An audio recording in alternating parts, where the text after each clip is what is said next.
Bíblia de Jerusalém, Editora Paulus. Epístola aos Hebreus. Prólogo. A grandeza do Filho de Deus encarnado. Muitas vezes e de modos diversos falou Deus, outrora, aos pais, pelos profetas. Agora, nesses dias que são os últimos, falou-nos por meio do Filho, a quem constituiu herdeiro de todas as coisas, e pelo qual fez os séculos. É Ele o esplendor de sua glória e a expressão de sua substância. Sustenta o universo com o poder de sua palavra, e depois de ter realizado a purificação dos pecados, sentou-se nas alturas à direita da majestade, tão superior aos anjos, quanto o nome que herdou excede o deles.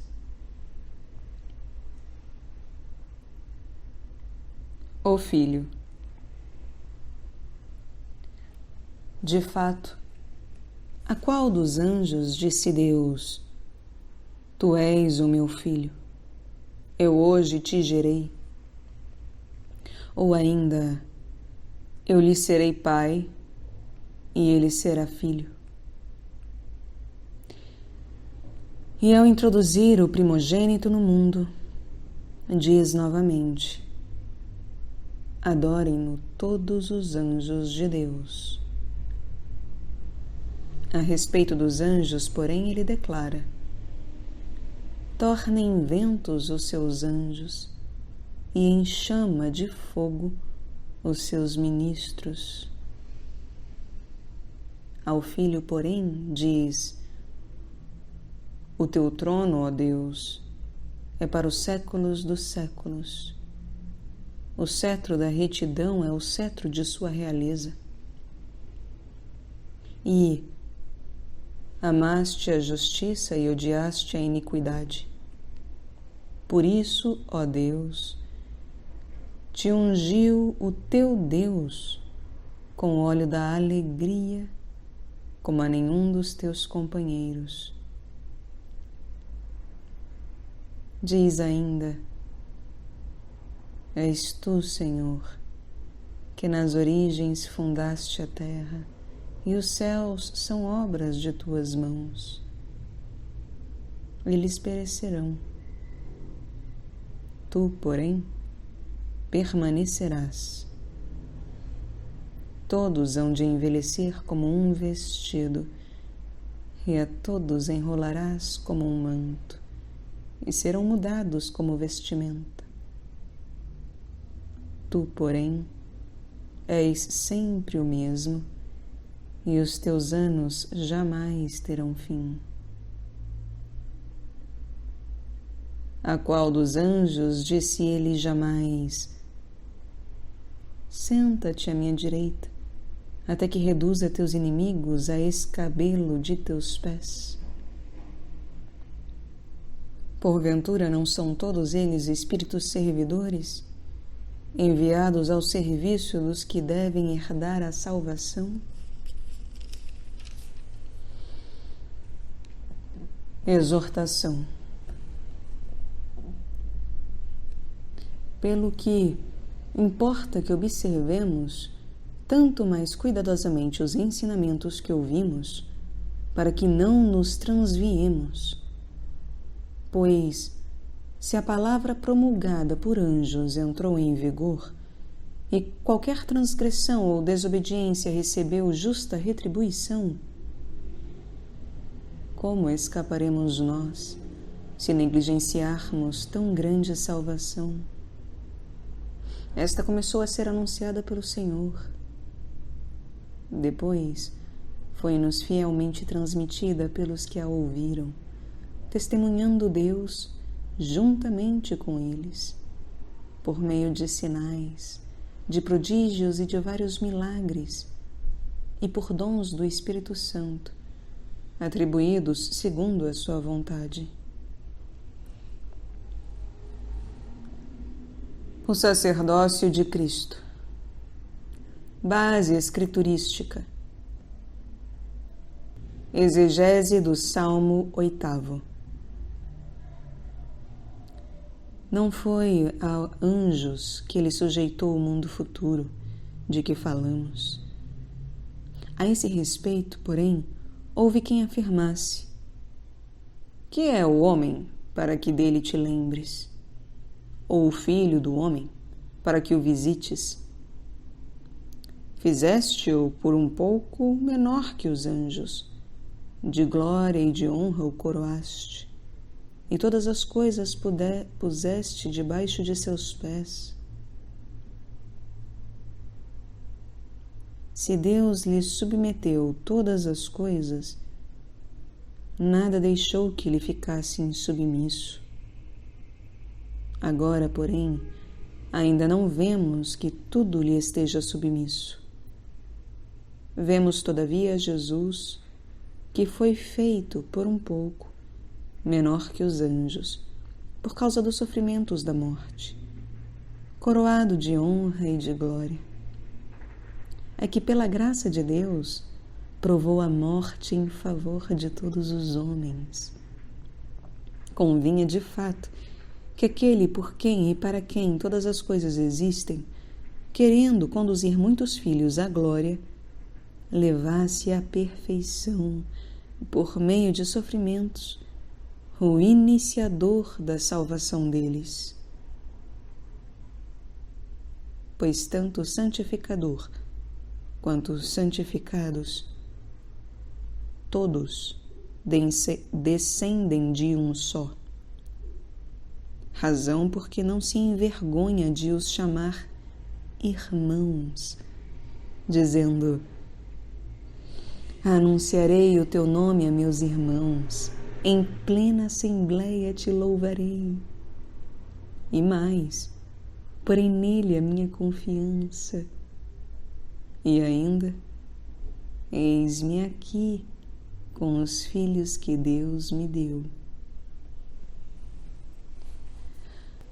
Uma vez que os filhos têm em comum carne e sangue, por isso também ele participou da mesma condição, a fim de destruir pela morte o dominador da morte, isto é, o diabo, e libertar os que passaram toda a vida em estado de servidão, pelo temor da morte. Pois não veio ele ocupar-se com anjos, mas sim com a descendência de Abraão. Convinha, por isso, que em tudo se tornasse semelhante aos irmãos, para ser, em relação a Deus, sumo sacerdote, misericordioso e fiel, para expiar assim os pecados do povo, pois, tendo ele mesmo passado pela prova, é capaz de socorrer os que são provados. A fé, caminho para o repouso divino. Cristo é superior a Moisés. Assim, meus santos irmãos e companheiros da vocação celeste, considerai atentamente Jesus, o apóstolo e sumo sacerdote da nossa profissão de fé. É fiel a quem o constituiu, como também o foi Moisés em toda a sua casa. Ele foi, de fato, considerado digno de maior honra do que Moisés, pois o arquiteto tem maior honra do que a própria casa. Toda casa, com efeito, tem o seu arquiteto, mas o arquiteto de tudo é Deus. Ora, Moisés era fiel em toda a sua casa, como servo, para ser testemunha das coisas que deveriam ser ditas. Cristo, porém, na qualidade de filho, está acima de sua casa. Esta casa somos nós, se mantivermos a confiança e o motivo altaneiro da esperança.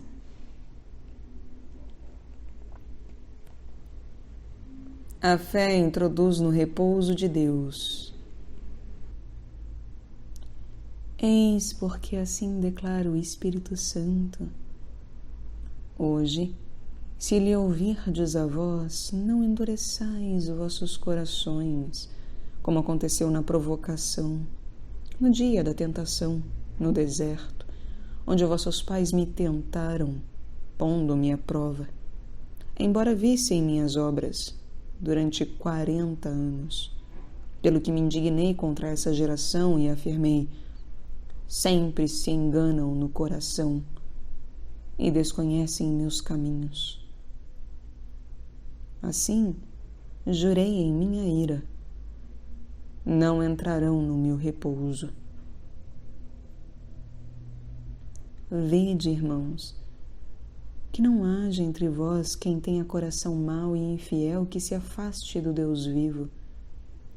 Exortai-vos antes uns aos outros, dia após dia, enquanto ainda se disser hoje, para que ninguém de vós se endureça, seduzido pelo pecado, pois nos tornamos companheiros de Cristo, contanto que mantenhamos firme até o fim nossa confiança inicial. Quando se diz hoje, se lhe ouvirdes a voz, não endureçais vossos corações, como aconteceu na provocação, quais foram os que ouviram e fizeram a provocação? Não foram todos os que saíram do Egito, graças a Moisés? E contra quem se indignou ele durante 40 anos? Não foi acaso contra os que pecaram e cujos cadáveres caíram no deserto? E a quem, senão os rebeldes, jurou ele que não entrariam no seu repouso? Vemos, pois, que foi por causa da sua infidelidade que não puderam entrar. Ora, sendo que ainda continua a promessa de entrar no seu repouso, tenhamos o cuidado de não encontrar entre vós quem chegue atrasado, pois também nós, como eles, recebemos uma boa nova. A palavra que ouviram, contudo, de nada lhes aproveitou, por não se unirem pela fé àqueles que a tinham ouvido. Nós, porém, que abraçamos a fé, entraremos no repouso, conforme o que foi dito. Assim jurei em minha ira: não entrarão no meu repouso. Claro está que as obras de Deus estão terminadas desde a criação do mundo, pois, em algum lugar, se diz sobre o sétimo dia: no sétimo dia repousou Deus de todas as suas obras. E ainda nesta passagem, não entrarão no meu repouso.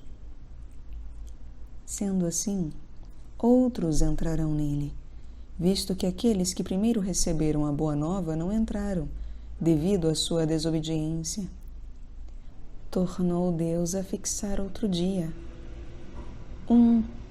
hoje, quando há muito disse em Davi, conforme dissemos acima: hoje, se lhe ouvirdes a voz, não endureçais vossos corações.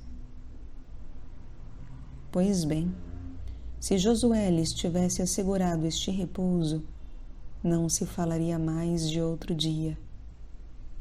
Por isso, ainda fica em perspectiva para o povo de Deus um repouso de sábado, pois aquele que entrou no seu repouso descansou das suas obras, assim como Deus descansa das suas.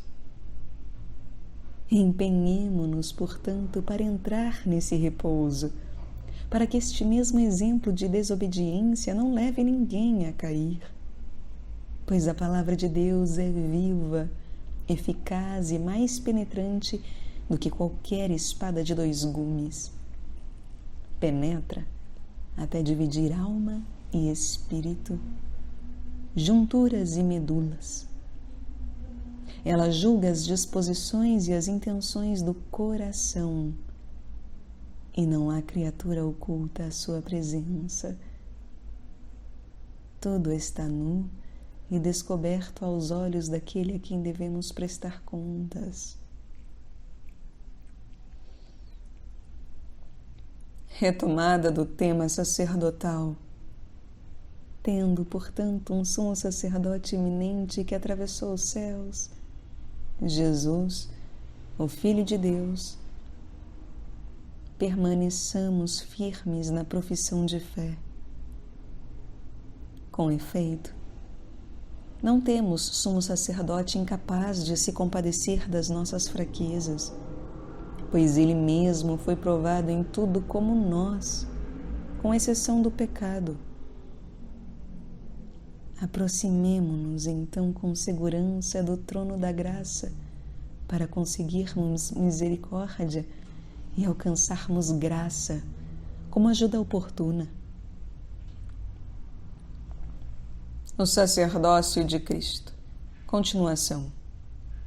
Sacrifício terrestre. No dia de sua carne. Porquanto todo sumo sacerdote, tirado do meio dos homens, é constituído em favor dos homens em suas relações com Deus.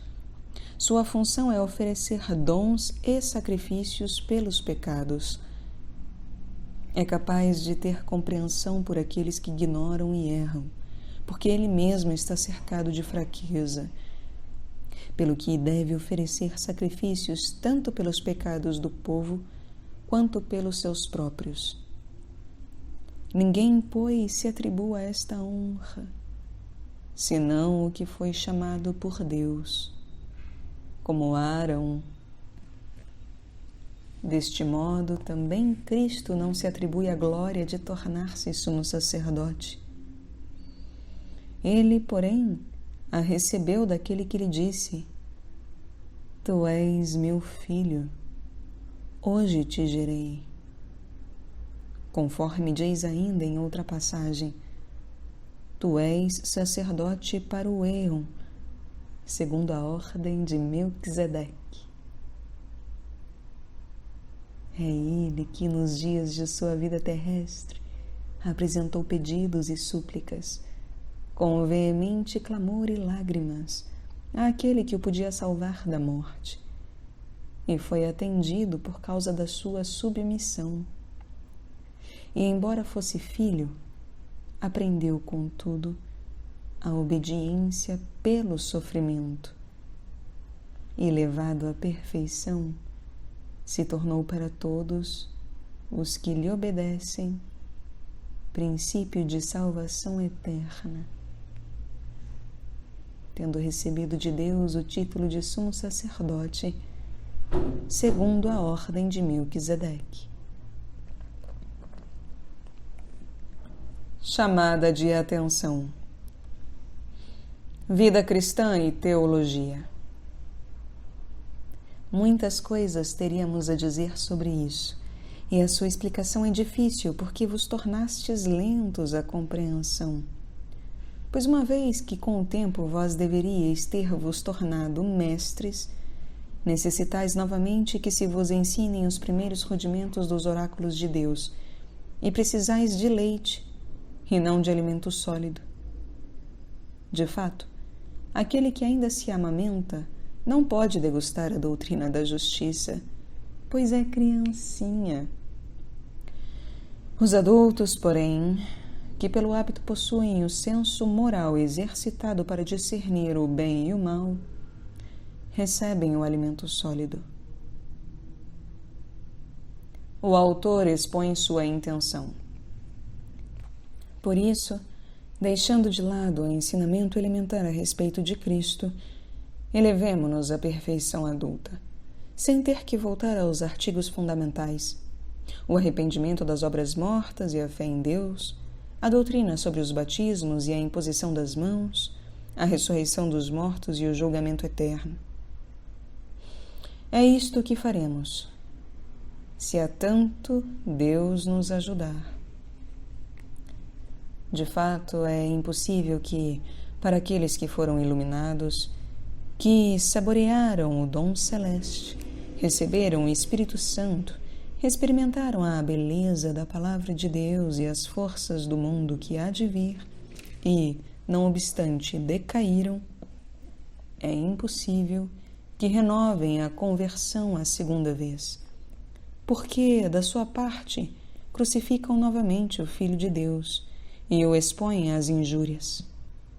Pois a terra que bebe a chuva que lhe vem abundante e produz vegetação útil aos cultivadores, receberá a bênção de Deus. Mas, se produzir espinhos e abrolhos, é rejeitada e está perto da maldição. Acabará sendo queimada. Palavras de esperança e de encorajamento. Mesmo falando assim, estamos convencidos de que vós, caríssimos, estáis do lado bom ou da salvação, pois Deus não é injusto. Não pode esquecer a vossa conduta e o amor que manifestastes por seu nome, vós que servistes e ainda servis os santos. Desejamos somente que cada um de vós demonstre o mesmo ardor em levar até o fim o pleno desenvolvimento da esperança, para não serdes lentos à compreensão, e sim imitadores daqueles que, pela fé e pela perseverança, recebem a herança das promessas.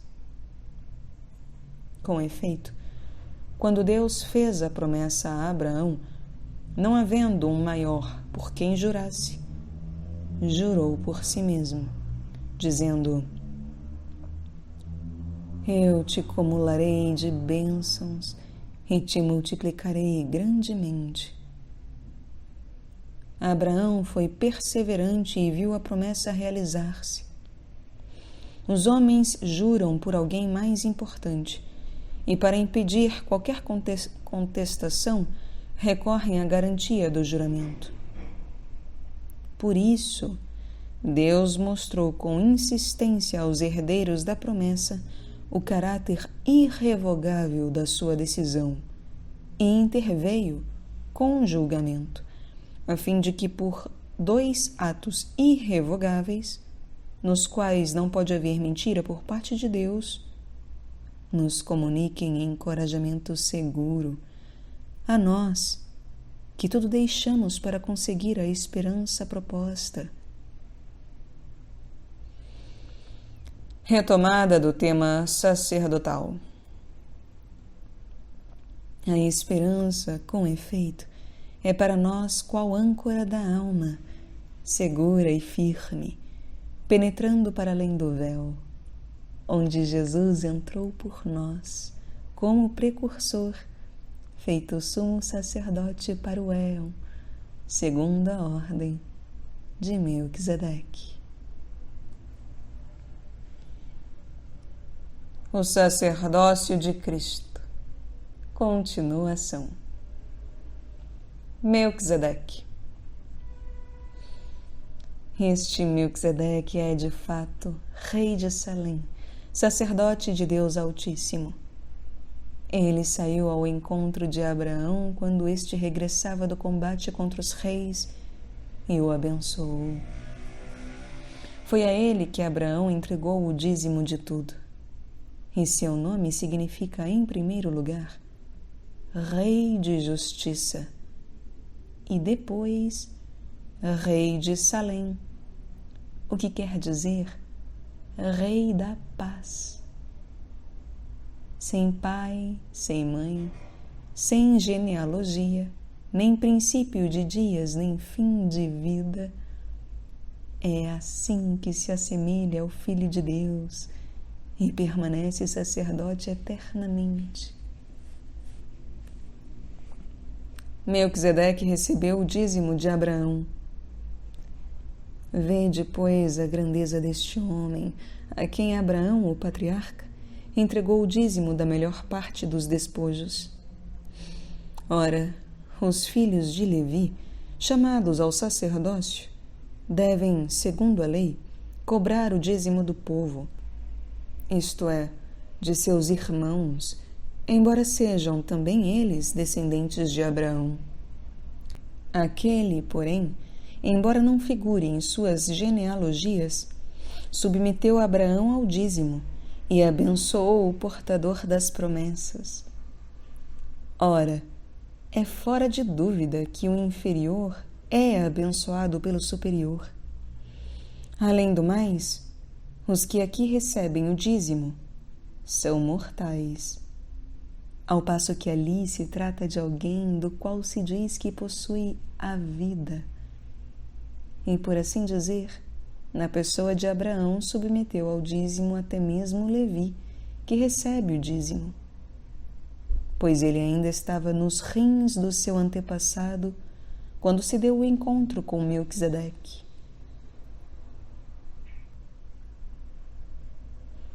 Do sacerdócio levítico ao de Melquisedeque.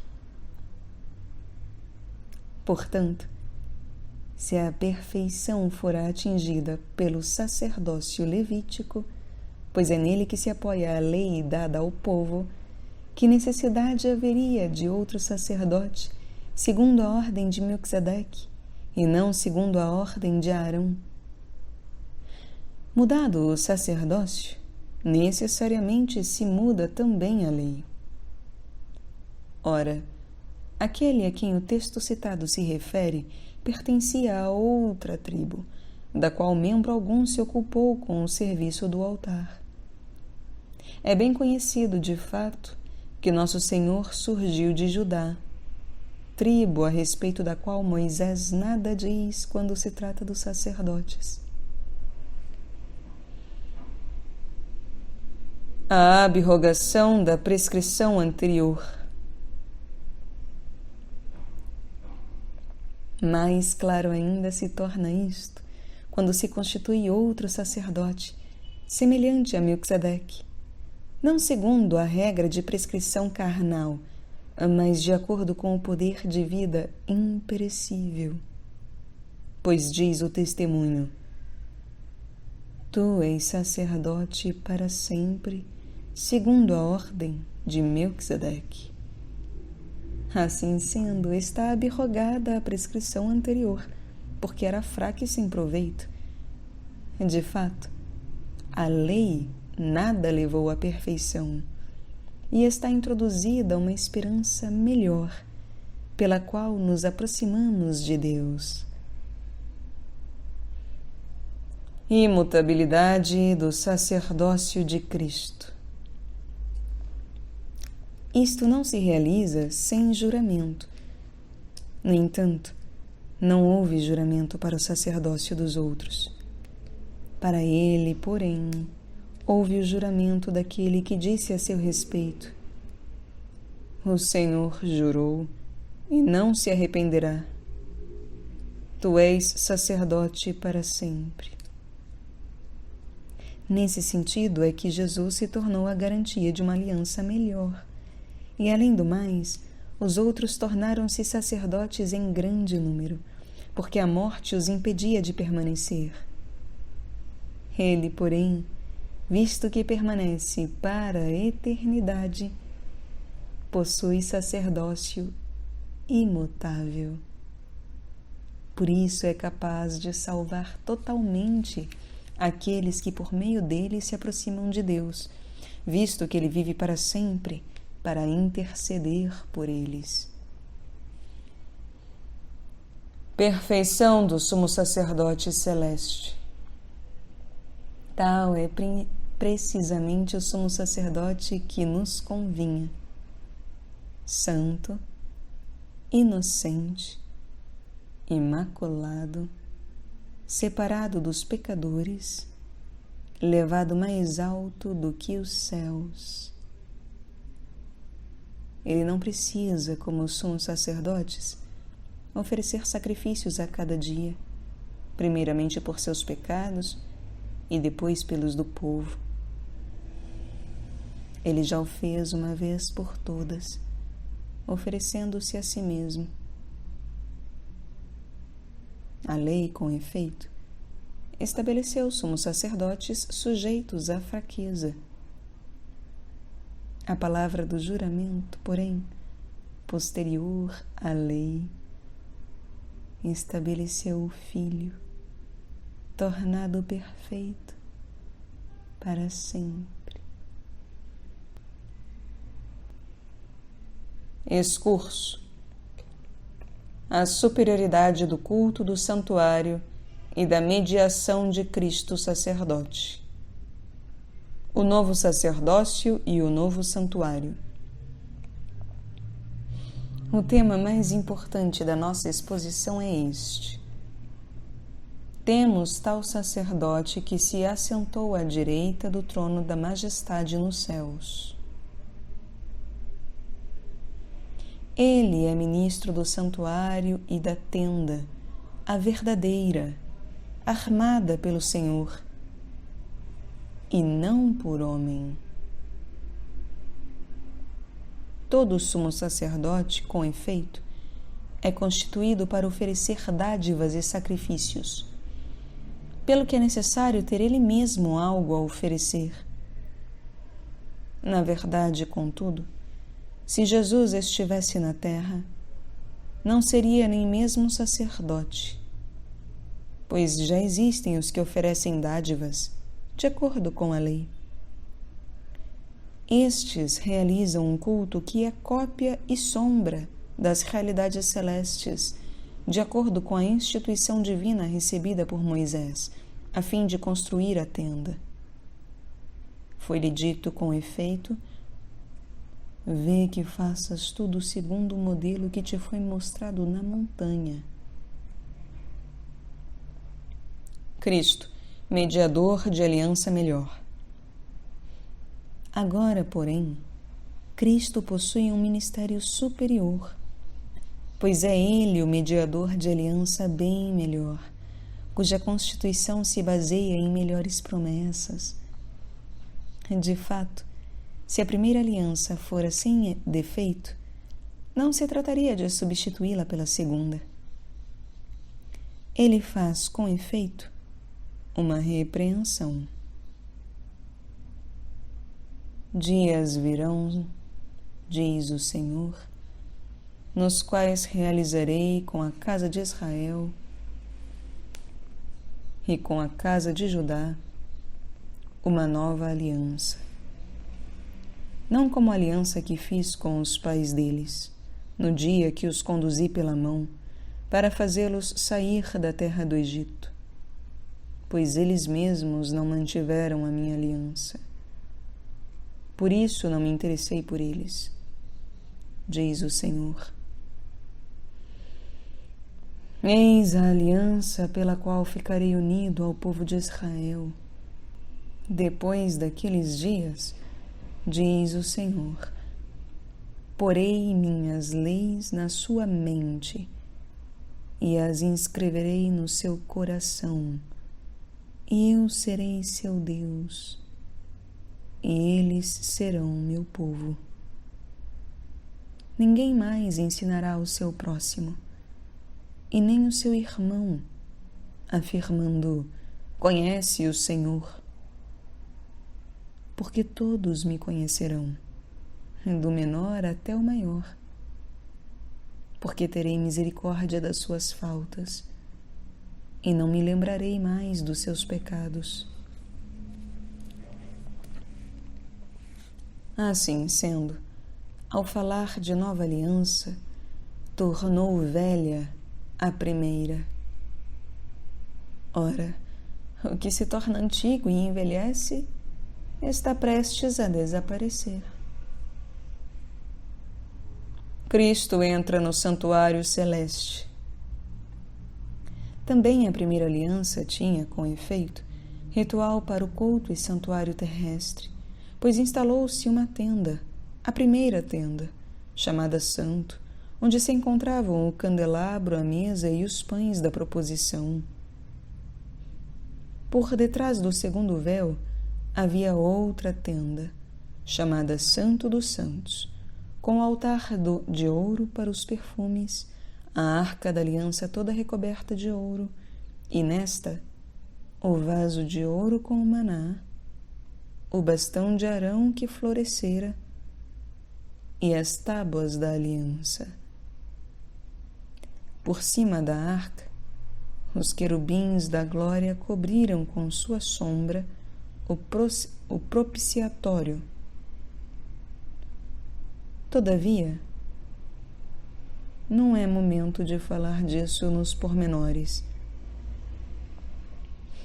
Estando as coisas assim dispostas, os sacerdotes entram a qualquer momento na primeira tenda para realizar o serviço cultual. Na segunda, porém, entra apenas o sumo sacerdote, e somente uma vez por ano. E isso não acontece sem antes oferecer sangue por suas faltas e pelas do povo. O Espírito Santo quis mostrar, com isso, que o caminho do santuário não está aberto enquanto existir a primeira tenda. Há nisso um símbolo para o tempo de agora, pois naquele regime apresentam-se oferendas e sacrifícios sem eficácia para aperfeiçoar a consciência de quem presta o culto. Todos são ritos carnais referentes apenas aos alimentos, às bebidas, às abluções diversas e impostos somente até o tempo da correção. Cristo, porém, veio como sumo sacerdote dos bens vindouros. Ele atravessou uma tenda maior e mais perfeita, que não é obra de mãos humanas, isto é, que não pertence a esta criação. Entrou uma vez por todas no santuário, não com o sangue de bodes e de novilhos, mas com o próprio sangue, obtendo redenção eterna. De fato, se o sangue de bodes e de novilhos, e se a cinza da novilha espalhada sobre os seres ritualmente impuros os santifica purificando os seus corpos, quanto mais o sangue de Cristo que, pelo Espírito Eterno, se ofereceu a si mesmo a Deus como vítima sem mancha, há de purificar a nossa consciência das obras mortas, para que prestemos culto ao Deus vivo. Cristo sela a nova aliança pelo seu sangue. Eis porque ele é mediador de nova aliança.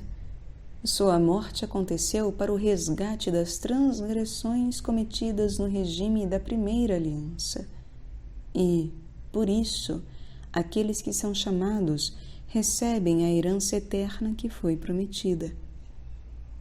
Com efeito, onde existe testamento, é necessário que se constate a morte do testador. O testamento, de fato, só tem valor no caso de morte. Nada vale enquanto o testador estiver vivo. Ora, nem mesmo a primeira aliança foi inaugurada sem efusão de sangue. De fato, depois que Moisés proclamou a todo o povo cada mandamento da lei, ele tomou o sangue de novilhos e de bodes, juntamente com a água, a lã escarlate e o hisopo, e aspergiu o próprio livro e todo o povo, anunciando: Este é o sangue da aliança que Deus vos ordenou. Em seguida, ele aspergiu com o sangue a tenda e todos os utensílios do culto. Segundo a lei, quase todas as coisas se purificam com o sangue, e sem efusão de sangue não há remissão. Portanto, Se as cópias das realidades celestes são purificadas com tais ritos, é preciso que as próprias realidades celestes estejam purificadas com sacrifícios bem melhores que estes. Cristo não entrou num santuário feito por mão humana, réplica do verdadeiro, e sim no próprio céu, a fim de comparecer agora diante da face de Deus a nosso favor. E não foi para oferecer-se a si mesmo muitas vezes, como o sumo sacerdote que entra no santuário cada ano com o sangue de outrem. Pois, se assim fosse, deveria ter sofrido muitas vezes desde a fundação do mundo. Mas foi uma vez por todas, agora, no fim dos tempos, que ele se manifestou para abolir o pecado por meio do seu próprio sacrifício. E como é fato que os homens devem morrer uma só vez, depois do que vem um julgamento, do mesmo modo, Cristo foi oferecido uma vez por todas para tirar os pecados da multidão. Ele aparecerá a segunda vez com exclusão do pecado àqueles que o esperam para lhes dar a salvação.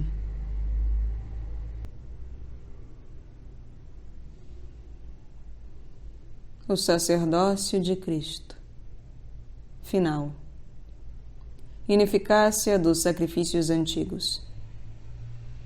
Possuindo apenas a sombra dos bens futuros e não a expressão própria das realidades, a lei é totalmente incapaz, apesar dos mesmos sacrifícios serem repetidos, oferecidos sem fim a cada ano, de levar à perfeição aqueles que se aproximam de Deus. Se não fosse assim, não se teria deixado de oferecê-los? Se os que prestam culto, uma vez por todas purificados, já não tivessem nenhuma consciência dos pecados? Mas, ao contrário, é por meio destes sacrifícios que, anualmente, se renova a lembrança dos pecados. Além do mais, é impossível que o sangue de touros e bodes elimine os pecados. Por isso, ao entrar no mundo, ele afirmou: Tu não quiseste sacrifício e oferenda. Tu, porém, formaste-me um corpo. Holocaustos e sacrifícios pelo pecado não foram do teu agrado. Por isso eu digo: eis-me aqui. No rolo do livro está escrito a meu respeito: Eu vim, ó Deus, para fazer tua vontade. Assim ele declara primeiramente: sacrifícios, oferendas, holocaustos, sacrifícios pelo pecado, tu não os quiseste e não te agradaram. Trata-se, notemo-lo bem, de oferendas prescritas pela lei. Depois, ele assegura: eis que eu vim para fazer tua vontade. Portanto, ele abroga o primeiro regime para estabelecer o segundo.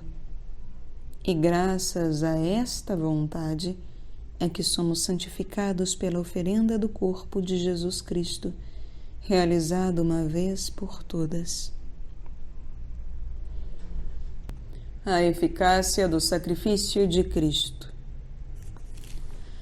Todo sacerdote se apresenta a cada dia para realizar suas funções e oferecer com frequência os mesmos sacrifícios, que são incapazes de eliminar os pecados.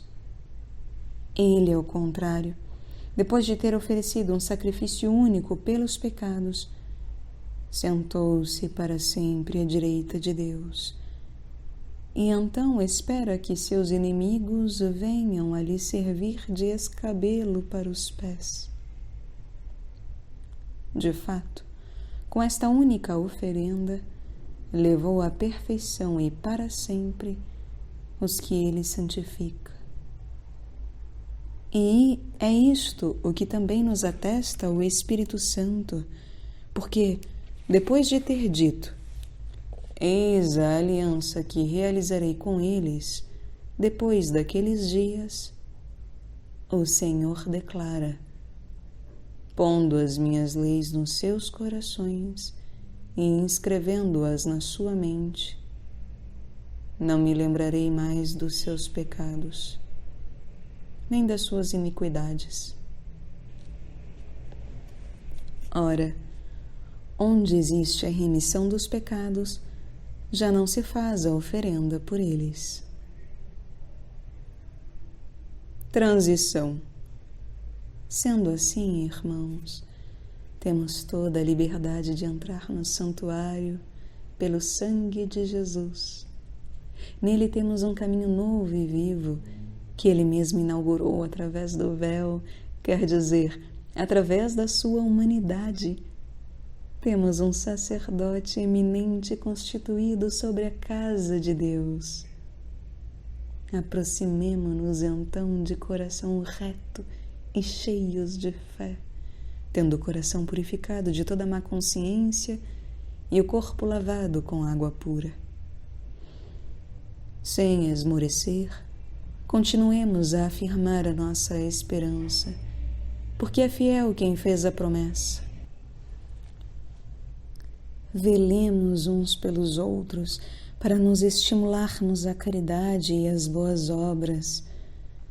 Não deixemos nossas assembleias, como alguns costumam fazer. Procuremos antes animar-nos sempre mais à medida que vedes o dia se aproximar. Perigo da apostasia. Pois, se pecarmos voluntariamente e com pleno conhecimento da verdade, já não há sacrifícios pelos pecados. Aguarda-nos apenas um julgamento tremendo e o ardor de um fogo que consumirá os rebeldes. Quem transgride a lei de Moisés é condenado à morte, sem piedade, com base em 2 ou 3 testemunhas. Podeis então imaginar que castigo mais severo ainda merecerá aquele que calcou os pés o Filho de Deus e profanou o sangue da aliança, no qual foi santificado, e ultrajou o Espírito da graça? Nós conhecemos com efeito quem é que diz: a mim pertence a vingança, eu é que retribuirei. E ainda, o Senhor julgará o seu povo. Quão terrível é cair nas mãos do Deus vivo. Motivos de perseverança. Lembrai-vos, contudo, dos vossos primórdios. Apenas haveis sido iluminados, suportastes um combate doloroso. Éreis às vezes apresentados como espetáculo, debaixo de injúrias e tribulações. Outras vezes vos tornáveis solidários daqueles que tais coisas sofriam. Vós participastes com efeito do sofrimento dos prisioneiros e aceitastes com alegria a expoliação dos vossos bens, certos de possuir uma fortuna melhor e mais durável. Não percais, pois, a vossa segurança, que tamanha recompensa merece. A fé perseverante. A espera escatológica. De fato, é de perseverança que tendes necessidade para cumprirdes a vontade de Deus e alcançardes o que Ele prometeu. Porque ainda um pouco, muito pouco, e aquele que vem chegará, e ele não tardará. O meu justo viverá pela fé, mas se esmorecer, nele não encontrarei mais nenhuma satisfação. Nós não somos desertores, para a perdição. Somos homens da fé para a conservação da nossa vida. A exemplar dos antepassados. A fé é a garantia dos bens que se esperam, a prova das realidades que não se veem. Foi ela que valeu os antigos seu belo testemunho. É pela fé que compreendemos que os mundos foram organizados por uma palavra de Deus. Por isso é que o mundo visível não tem sua origem em coisas manifestas. Foi pela fé que Abel ofereceu a Deus sacrifício melhor que o de Caim. Graças a ela foi declarado justo, e Deus apresentou o testemunho de seus dons. Graças a ela, mesmo depois de morto, ainda fala. Foi pela fé que Enoque foi arrebatado a fim de escapar da morte, e não o encontraram porque Deus o arrebatou. Antes de ser arrebatado, porém, recebeu o testemunho de que foi agradável a Deus. Ora, sem a fé é impossível ser-lhe agradável, pois aquele que se aproxima de Deus deve crer que Ele existe e que recompensa os que o procuram. Foi pela fé que Noé, avisado divinamente daquilo que ainda não se via, levou a sério o oráculo e construiu uma arca para salvar sua família. Pela fé, condenou o mundo, tornando-se o herdeiro da justiça que se obtém pela fé. Foi pela fé que Abraão, respondendo ao chamado, obedeceu e partiu para uma terra que devia receber como herança, e partiu sem saber para onde ia. Foi pela fé que residiu como estrangeiro na terra prometida, morando em tendas com Isaque e Jacó, os co-herdeiros da mesma promessa. Pois esperava a cidade que tem fundamentos, cujo arquiteto e construtor é o próprio Deus. Foi pela fé que também Sara, apesar da idade avançada, se tornou capaz de ter descendência, porque considerou fiel o autor da promessa.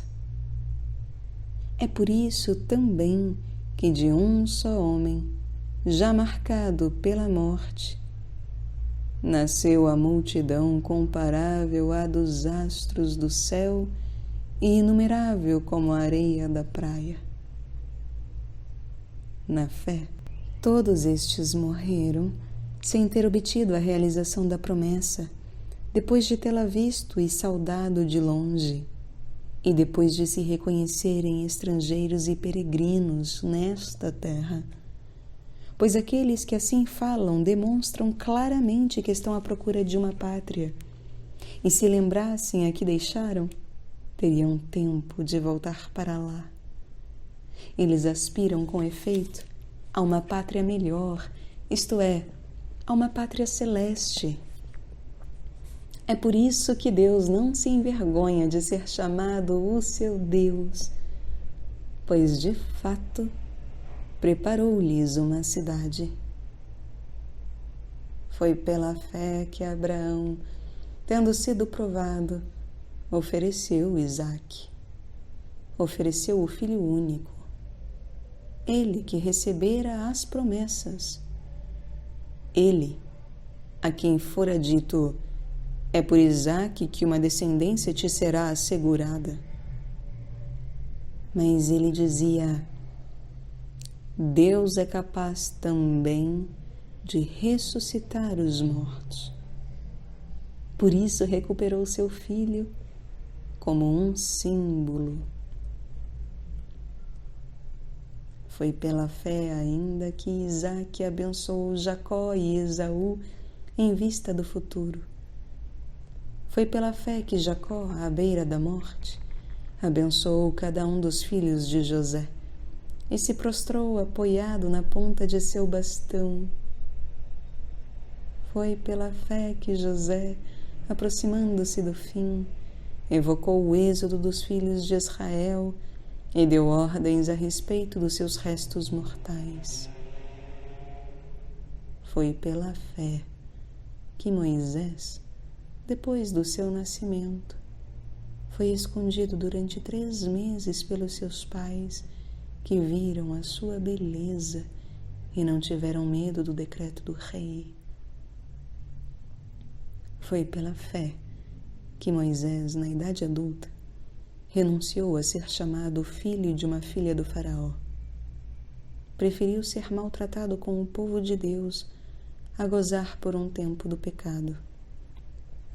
Ele considerou a humilhação de Cristo uma riqueza maior do que os tesouros do Egito, por ter os olhos fixos na recompensa. Foi pela fé que deixou o Egito, sem temer o furor do rei, e resistiu como se visse o invisível. Foi pela fé que celebrou a Páscoa e fez a aspersão do sangue para que o exterminador não ferisse os primogênitos de Israel. Foi pela fé que atravessaram o Mar Vermelho, como se fosse terra enxuta, ao passo que os egípcios, tentando-o também, foram engolidos. Foi pela fé que as muralhas de Jericó caíram, depois de cerco de 7 dias. Foi pela fé que Raabe, a prostituta, não pereceu com os indóceis, porque recebera pacificamente os espiões. Que mais devo dizer? Não teria tempo de falar com pormenores de Gedeão, Baraque, Sansão, Jefté, Davi, Samuel e os profetas. Estes, pela fé, conquistaram reinos, exerceram a justiça, viram-se realizar as promessas, amordaçaram a boca de leões, extinguiram o poder do fogo, escaparam do fio da espada, recobraram saúde na doença, mostraram-se valentes na guerra, repeliram os exércitos estrangeiros. Algumas mulheres reencontraram seus mortos pela ressurreição. Outros foram torturados, recusaram o resgate para chegar a uma ressurreição melhor. Outros ainda sofreram a provação dos escárnios, experimentaram o açoite, as correntes e as prisões. Foram lapidados, foram cerrados e morreram assassinados com golpes de espadas. Levaram vida errante, vestidos com peles de carneiro ou pelos de cabras. Oprimidos e maltratados, sofreram privações. Eles, de quem o mundo não era digno, vagavam pelos desertos e pelas montanhas, pelas grutas e cavernas da terra. E não obstante todos eles, se bem que pela fé tenham recebido um bom testemunho, apesar disso, não se beneficiaram da realização da promessa. Pois Deus previa para nós algo de melhor, para que sem nós não chegassem à plena realização. O exemplo de Jesus Cristo.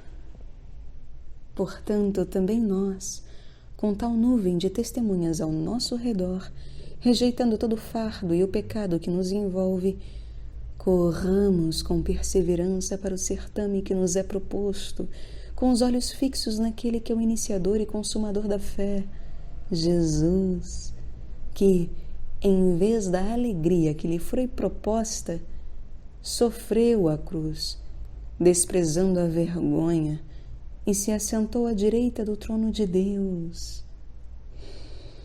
Considerai, pois, aquele que suportou tal contradição por parte dos pecadores, para não vos deixar desfatigar pelo desânimo. Vós ainda não resististes até o sangue em vosso combate contra o pecado.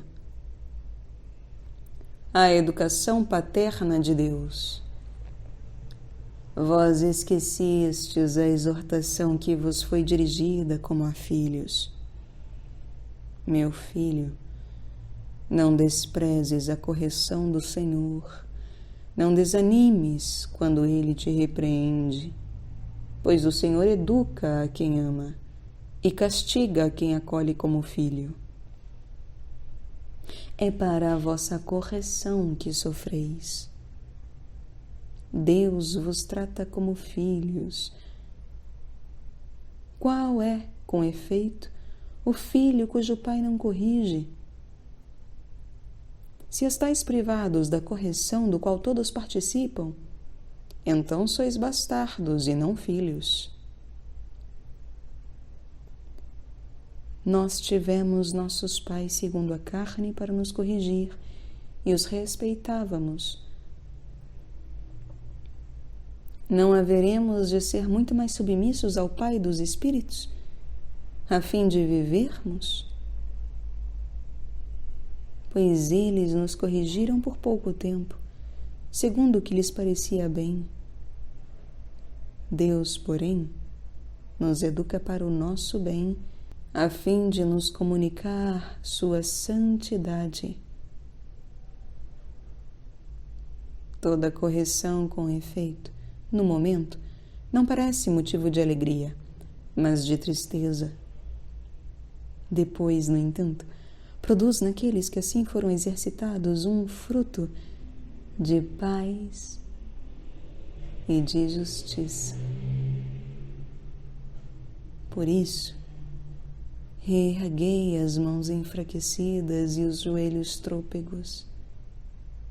Endireitai os caminhos para os vossos pés, a fim de que o que é manco não se extravie, mas antes seja curado.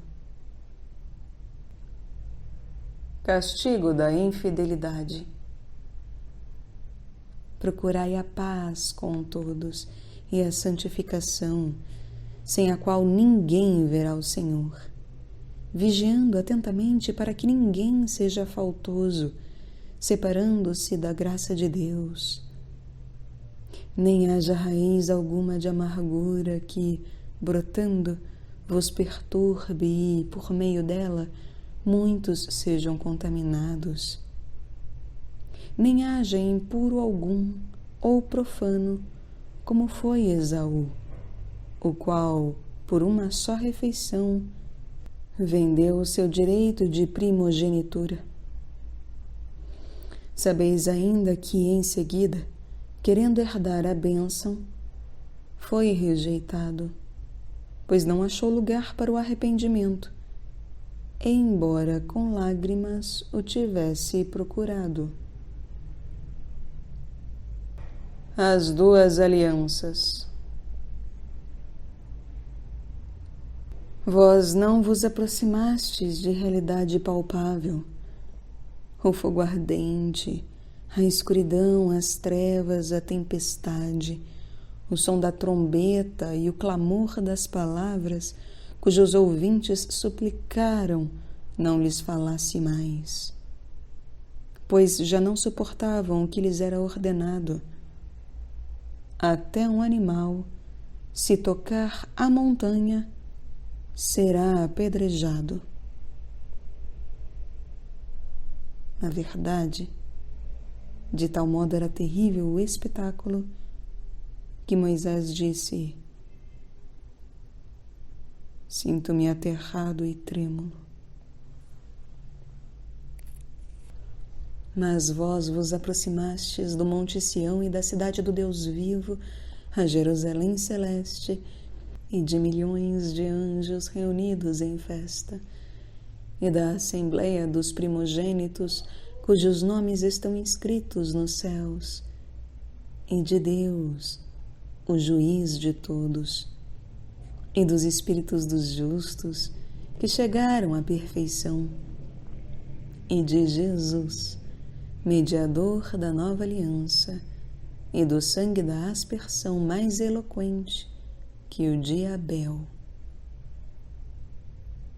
Prestai atenção para não deixar de ouvir aquele que vos fala, porque se não escaparam do castigo quando recusaram ouvir aquele que os advertia sobre a terra, com maior razão ainda, não escaparemos nós, se nos afastarmos de quem nos fala do alto dos céus. Ele, cuja voz um dia abalou a terra, agora proclama: ainda uma vez abalarei não apenas a terra, mas também o céu. As palavras ainda uma vez anunciam o desaparecimento de tudo o que participa da instabilidade do mundo criado, a fim de que subsista o que é inabalável. Visto que recebemos um reino inabalável, guardemos bem esta graça. Por ela, sirvamos a Deus de modo que lhe seja agradável, com submissão e temor. Pois o nosso Deus é um fogo abrasador.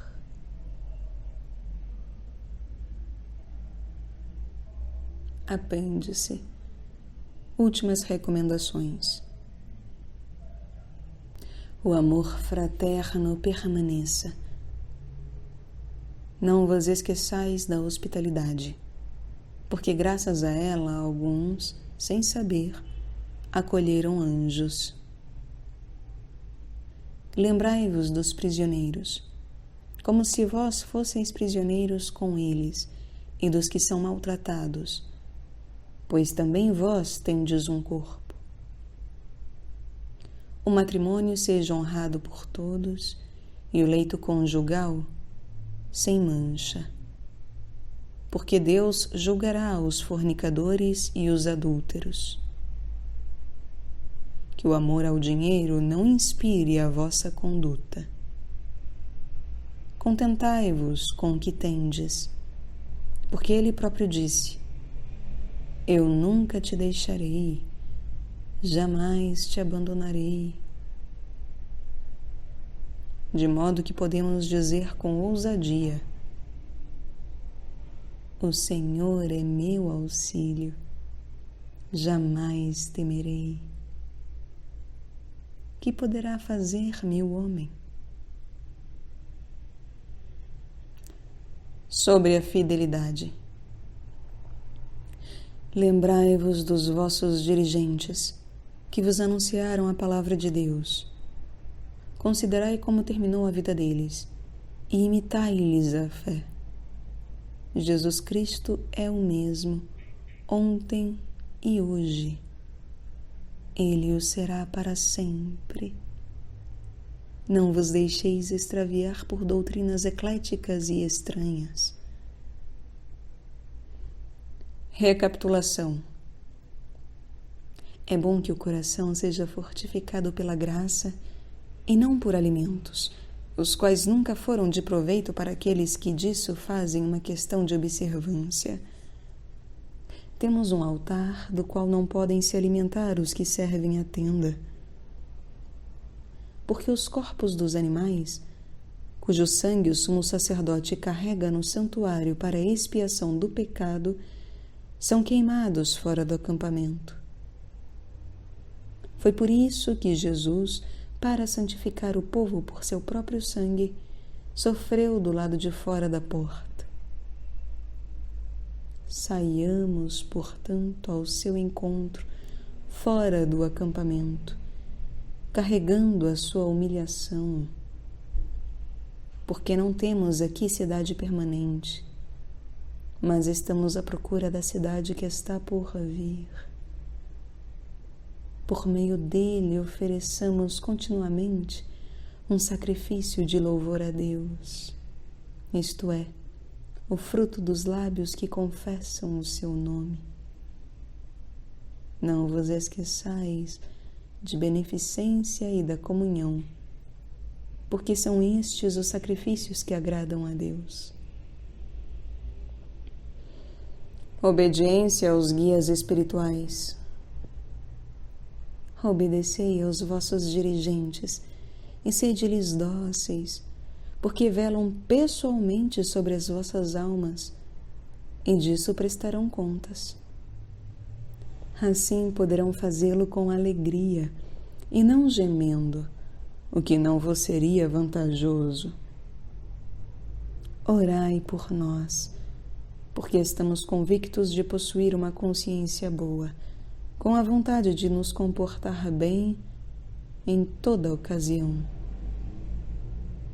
Fazei-o, vos peço com insistência, para que eu vos seja restituído o mais breve possível. Bênção final e doxologia.